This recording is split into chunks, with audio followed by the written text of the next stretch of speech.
Thank you, Mr. Gosselin. That's fantastic.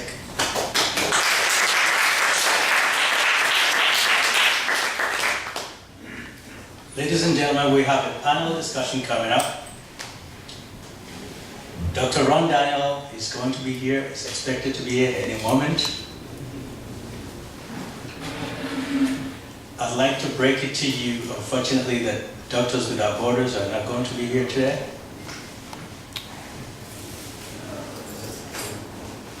But we have an incredible panel here for you. Mr. Dossley is going to be joining the panel. Dr. Ron Daniel is going to be here. Buki Shoniger, an internationally acclaimed journalist, is going to be here to moderate the panel discussion. And Ijoma is going to be joining us. Dr. Deloise Blakely is here, the Queen Mother. And she'll be, I'm sure she has good questions and good answers for us regarding Haiti and everywhere else. In the meantime, we have just a few minutes to prepare for the panelists to set up. And in that moment, for that little moment, I would like to show you a few things about Haiti. There are a few things that are mentioned today, and the purpose we're doing this is really to find accountability. Because either we're from Haiti or not, Haiti is our responsibility. This is a piece of the earth, and our relative,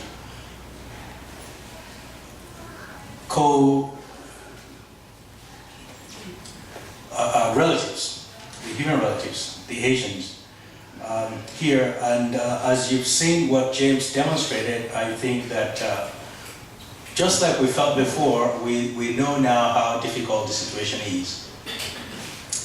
Many of us know this based on the news, and again, we have a lot of questions, and I'd like us to really be aggressive with our questions. No holding back. We really want to get to the bottom of this. Why is Haiti the way it is right now? What's going on there? What's happened to all the money that's been collected and donated? We try to get Yale Haiti here, and Yale Haiti and the Red Cross were at the forefront of collecting money to do restorations and reparations in Haiti. They couldn't make it here today, but at least we want to know what's going on, why are people dying in Haiti. It was obvious that when you put people together in a situation as you have it intense for months, Doctors Without Borders have been there, and they could tell that this was a cholera outbreak that's just about to happen. I have no idea about medicine, and I could tell that this is a recipe for disaster, and I'm sure every one of us could do that. So this is a great concern to us, and we're going to have experts here today who can help us understand this situation. So if you have questions, please try to let's hear them. In the meantime, I'm going to quickly show you a few things about Haiti, and also just run a quick video that will give us a little narratives about what's happened in Haiti, and what's happening in Haiti, and how it got to be this way. Thank you.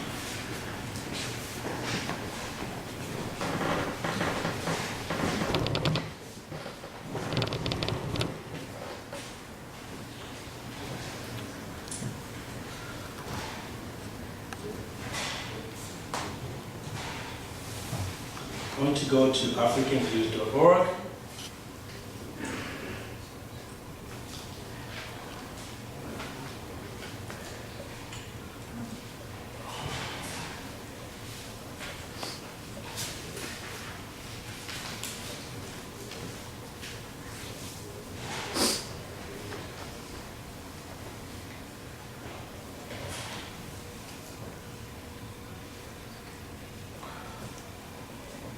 We have some statistics here that James was talking about earlier. 200 years ago, Haiti was actually the richest country in the world. Today, Haiti is the poorest country in the Caribbean, and perhaps in all of South America. So there's much to be said about that. We also have records that a lot of companies in America have donated money. A lot of nations across the world have donated money to Haiti. We don't know the status of that. We can look at all these indicators as we have them here, and I can guarantee you that Haiti is not looking too well, because out of 230 countries, Haiti is ranking, as you can see here, in the benchmark and world rank. Haiti is not doing too well at all. So we want to really find out why it is like this. And to help us do that, I will quickly show you a video where we set up for the panelists. We have just about 5 minutes.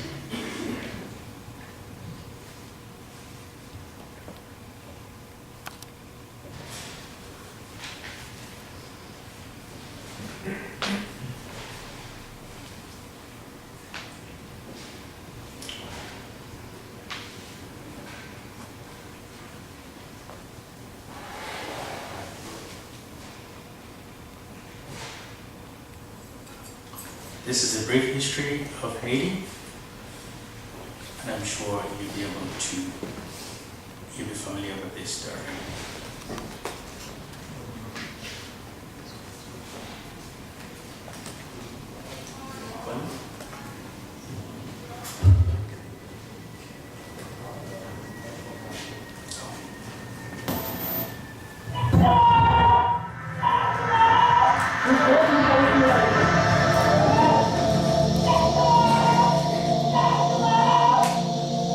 Natural disasters are inevitable. Their effects are compounded by very human factors.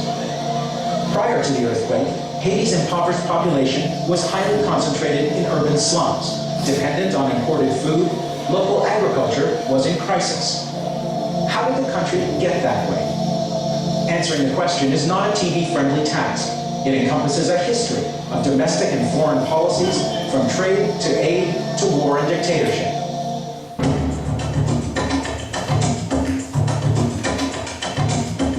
In the 18th century, Haiti was the richest colony in the New World.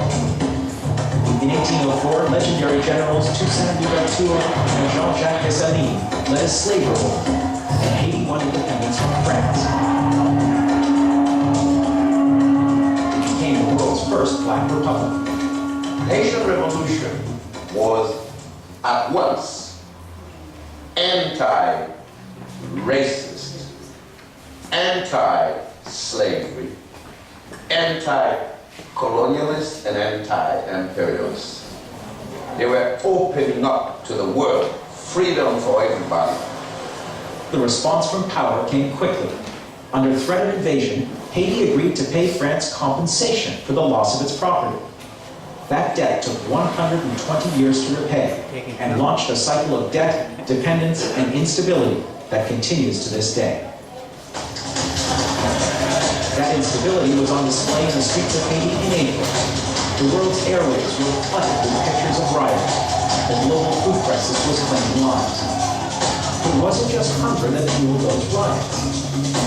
10 days after the protest began, a group of Haitian politicians realized their long-standing plan to oust the prime minister, a key ally of President Wale.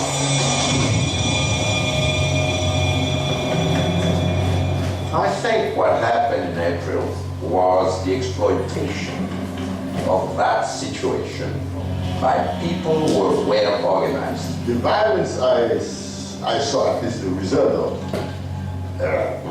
there is something more. There is political manipulation. And one of the objectives was fulfilled, which was to get rid of Mr. Alexis as Prime Minister. But probably those manipulating the world that was their goal, get Alexis' head. In that sense, it was a success. I don't know, but I have such a pity.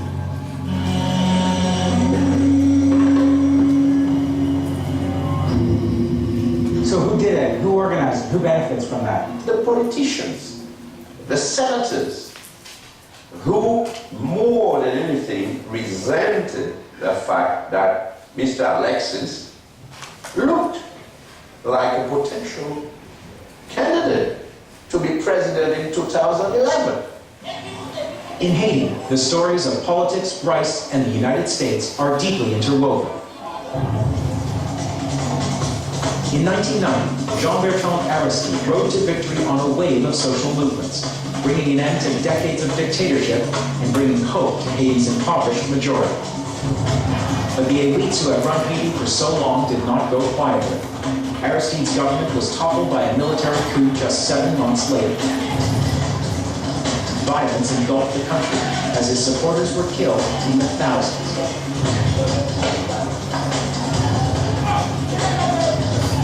Three years later, the U.S. used its military muscle to bring Aristide back to power, but not before he committed to a program of sweeping economic change, closely monitored by the World Bank and International Monetary Fund. It was a familiar cocktail: downsizing, privatization,